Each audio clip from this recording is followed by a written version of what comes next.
Lisa, and welcome back to American Aupair Host Mom. Today we're going to talk about how to find an energetic au pair, and the way you do that are through a couple understandings of what energetic is. So they say energy is wasted on the youth. So why is it that this is one of the top things that host families are seeking? Because as we all know, au pairs generally are young. Shouldn't they all be energetic, 18 to 26 years old? Well, as I started to research for this video, it was a very interesting split. There are actually two main components that make up energy as you start to research this. Energetic as a definition simply means that you're active, you have an active lifestyle, that you're zestful, that you're full of life, ready to go, ready to conquer, never stop. So off of that, you often tend to think of the body. Are they fit? Do they just never stop with their activities? Do they take care of themselves? Are they healthy? But what's really interesting is that there are older people who are energetic and never stop. And what drives that? And the key here is the mind. So there are things that you can do in your mind to help you be more energetic. A lot of them are around a purpose. If you have a purpose, that's what's going to get you out of the bed in the morning, and that's going to keep you going. Even when you are tired, your purpose is going to drive you. And then in regards to your mind, do you have healthy habits? Do you have things that you do every day or every week to keep you setting towards the right goals, to keep you on track and keep you in that energetic mode? And lastly, your mindset. Are you a positive versus negative outlook kind of person? Positive people take control, take accountability. So with all of that in mind, I've identified a few questions here that I'm going to go through to help you find an energetic au pair.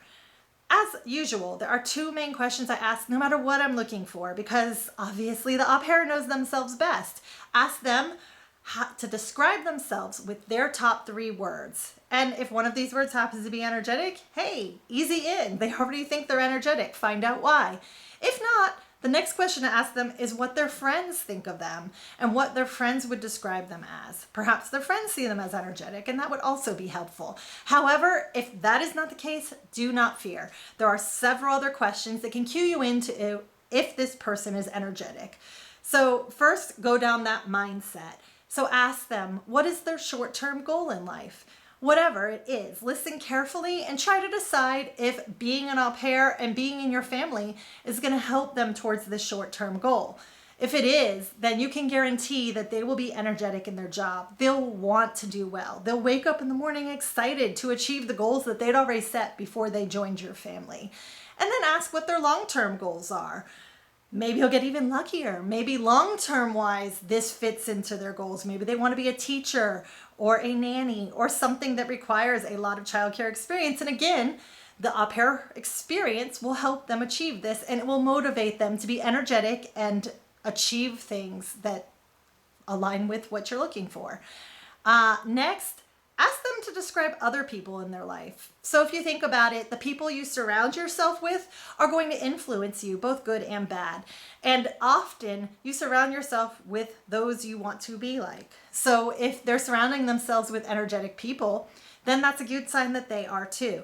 Ask them to describe the top 1 to 3 people in their life and ask them to give some good descriptive words.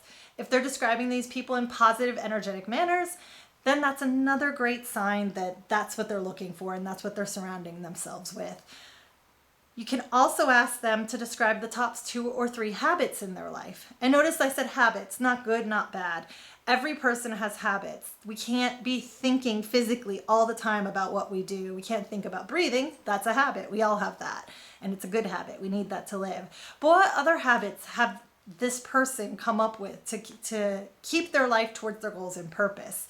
Is it every morning I wake up and I drink a glass of water, or I exercise 3 times a week, or I journal and I write down my goals once a month? Whatever it is, those are obviously good habit examples. Bad habits are I tend to look at social media every day because I just don't know what to do and it makes me happy. I don't know. There's different ways and different habits, and obviously you're going to have to be the judge if that fits with your family and the goals that you're trying to achieve. Next, ask them what their morning routine is. Again, this is getting towards the habit thing. What do they do when they first wake up? How does their mind get activated and how do they get going and how do they energize themselves to start their day. On the flip side, what's their night routine? What do they do to calm themselves and prepare themselves for the next morning? And some other things now are getting more into that body question. You know, how do they keep their body energetic? What are their favorite foods? What's their typical week like in regards to meals and the kind of nutrition? What's their stance on nutrition? Then you can get to fitness or how they keep healthy. Ask them if they have any fitness routines or health routines they follow. How do they keep themselves energetic in that sense? And lastly, just ask them, what gives you energy? And it'll be really interesting to hear that answer, whether it be coffee, exercise, goals, or something else that we haven't mentioned that could give you some insight. I hope this has been helpful. And there are other great interviews over here, or videos on how to interview and find a rock star au pair. There's also lots of other helpful host family videos. So I'll see you in the next video. Thanks. And if you like this, please like it and or subscribe.